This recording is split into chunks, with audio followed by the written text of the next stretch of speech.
And of course, as that derby is approaching, traffic congestion, some might listen, some might not. However, there's alternative ways to navigate the area. Let's be joined now by Xolani Fihla, who's with the Johannesburg Metro Police Department. Xolani, thanks indeed for joining us. What's it looking like on the roads at the moment? Have people heeded the call to navigate their way to the stadium quite early? Has the park and ride facility helped?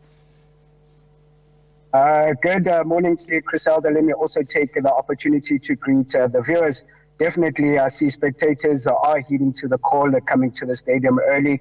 They are starting to arrive. The parking areas are starting to get filled up. And it is a great sign. We know that usually and traditionally, our soccer fans like to arrive maybe 30 minutes or an hour before the game. And at that time, there's a lot of congestion and it frustrates them. And it also leads to the organizers of the game delaying the kickoff. So this time we are seeing that people are arriving early.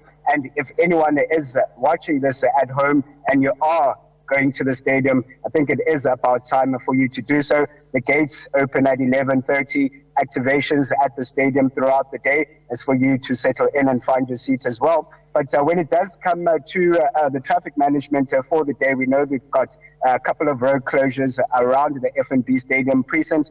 Firstly, being on the Soweto Highway between the N1 bridge in Diepkloof and Main Street and Boysens Reserve. And that'll be accessible for the rear via bus services, which will also be operating on the day. So spectators can use that public transport option as well. And we also got a closure on the Boysens Reserve Road. That's between Nasrec Road and League Avenue next to the stadium and Crown Road in the Monday. And that'll be accessible to our park and ride system and also to our VIP and hospitality ticket holders and also to accredited media as well. But also these routes will be accessible for our emergency services, which will be available at the day.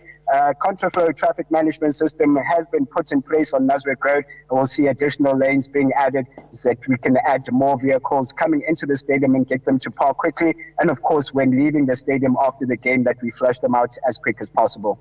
Yeah, and definitely you'll have your teams try to assist, with those who are using their cars, to try and manage the traffic there. I think I recall was that the last time one of the matches had actually started late because you had people arriving at the stadium quite late and there's a last minute push to get into the stadium. So obviously you have your teams, JMPD on site there to try and assist in the main roads leading to the stadium, of course. No, definitely, Criselda, our deployment has already been put in place. Officers have been deployed from now as past 11, and that's when we're implementing the road closures. And seeing from the last game, which was delayed, was the Sundowns versus Kaizer Chiefs game. Yeah. One of our biggest challenges is that the Expo Center was being used for another event. So fortunately, the parking spaces around the stadium, all of them at the Expo Center, right next to the stadium and adjacent to the stadium as well at the Share World parking, those are accessible to all our spectators. So come to the stadium and you'll find ample parking space, but do heed to that call of coming early.